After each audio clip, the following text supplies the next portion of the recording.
right people at the right time in the right place to take advantage of that. So we thank Karan. And I hope films like My Name is Khan, which have a universal topic, are understood because they have inherently the Indian emotion of love will conquer all. We've tried to dress it up in a way which the Western audience will like. Still a wee bit long. So if you need to go to the loo, we have an interval, we have an interval. We are very considerate, Indians are very nice about this. But beyond that, I think I am so lucky to have been born in the times of Karan Johar and his direction. And I think Kajol feels the same, so thank you, The lady in black. Thank you. I'm Christine Loranger. I'm from Canada. Namaste. Namaste. Your film, Mr. Johar, shares a lot of similarities with an American film called Forrest Gump, which was also about a character who was telling truths and was somewhat retarded. Not retarded, but, you know, he was telling things that people sometimes didn't want to hear. Is our world so hungry for innocence that we will hear the truths by people who are different? And I would like to know how the characters, both Shah Rukh Khan and Kajol, prepared for that film. The world is definitely not innocent. It's devoid of innocence. It's full of cynicism. And I believe that the character Rizwan Khan, who's not neurotypical, is almost aspirational. I think the reason we made him have this condition was because no neurotypical man would embark on an impossible journey just because his wife screams at him and says, go meet the President of the United States of America and go tell him your name is Khan and you're not a terrorist. No man would do that. Only a man who is not like you and I, who slanted differently in his headspace, who saw life through the readings of his teacher and his mother, who saw life from the simple books that we read when we are growing up, vis-a-vis those books may be religious books, or they may be just small little homegrown theories. None of us really live our life with those beautiful things that are written in beautiful books. But Rizwan did and does, and that's what sets him apart. And that's why I thought that it was time to address humanity. So when someone asks me what My Name is Khan is really about in one sentence, I say it's a story of a superhero with just one power, humanity. And I believe humanity is such a forgotten force. We are so cluttered in our head. We live in the grey, whereas Rizwan lives between the black and white. And I think it's time to go from the grey to the white and oppose the black. And that's what Rizwan does without realizing it, because that's just the life he knows. So to me, My Name is Khan will always be about the aspirations of a human being and aspiring to be that human being. That for me is My Name is Khan. Vis-a-vis the work that Shah Rukh put in, there was a lot of research compiled by our screenwriter Shivani Batija, who worked on the disorder and all its complications, who worked on the religion and all its nuances, gave all that material to Shah Rukh. Shah Rukh then compiled a character out of the given research and formed his body language, his speech, his mannerism right out of that. Kajol is an exceptionally spontaneous, instinctive actor. She only acts when she feels.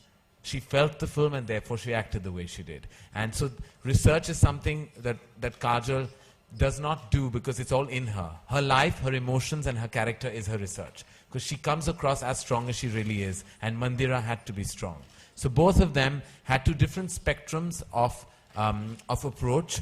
One came with inherent brilliance and method, and one came with initial spontaneity and then brilliance. So the two of them complement each other fantastically, and I'm glad they were the leading cast members of My Name is Khan.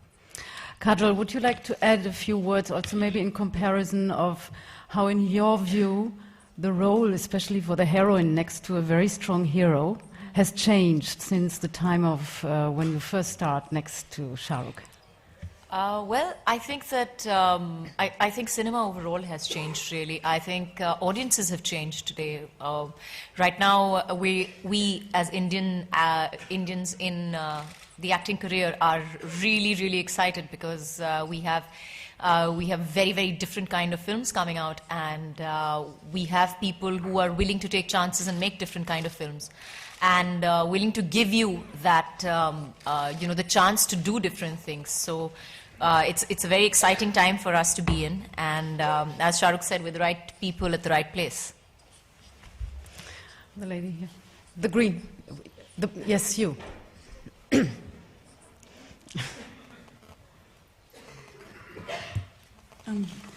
Namaste, Karan. Nice to meet you, Kajol.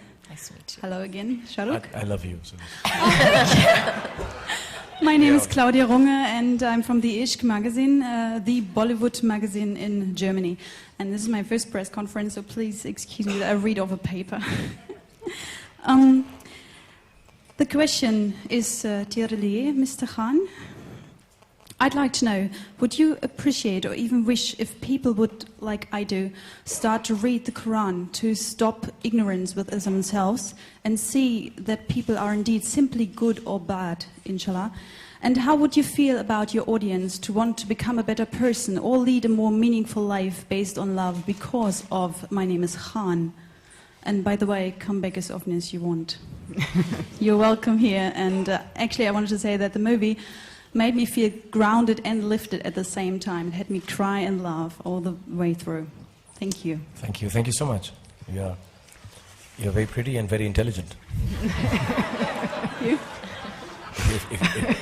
If you like my film, then you have to be intelligent. I'm joking. But to be really honest, I think in all simplicity, the film is about... we are all taught inherent goodness and the simplest things in life when we are young, by the parents, by our teachers. And as our life grows and as we start getting more and more complex and complicated in this world which requires complication, we forget the simplest things that we've been taught. Whatever religion that we talk about, whether it is Islam, whether it's Christianity, it's Jewish or Hinduism, the ideologies, more or less, all religions are the same. It's a discipline. It tells you a way of life which will lead you to a higher plane. And most of the religions will say something like, love your fellow being, be kind, be nice to people who are less gifted than you, do the right thing. But as our lives go, we are so complicated, the world is getting so all over the place that we forget what we've been taught.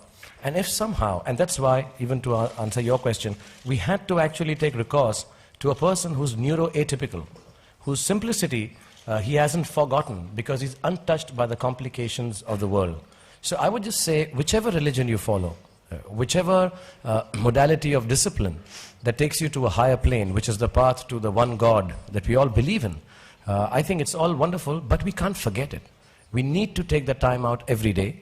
And whether you read the Bible, you read the Quran, you read the Gita, or the Torah, whatever you read or understand or have been taught by your teachers and your parents, I think you just need to keep it imbibed in you. And it's very simple things. Like you meet someone, be courteous, be good, don't judge people, lead your life simply.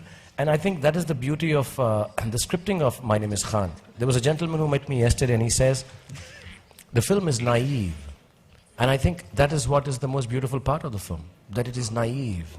It's like your children. It's simple and it's innocent. Because we cannot be telling you to follow innocence by making a complicated film. And that is the whole essence of life, that please be simple, be naive, be innocent, and life will be most wonderful. And yes, don't forget to pray, however strange it may seem to someone else. But I think you need to have a power above you that you respect and respond to and do the right thing. So I would love everyone to just do the right thing, what they've been taught since childhood. And you're still very pretty and intelligent. The gentleman out there in the coat and at the very back. Over there, in the back.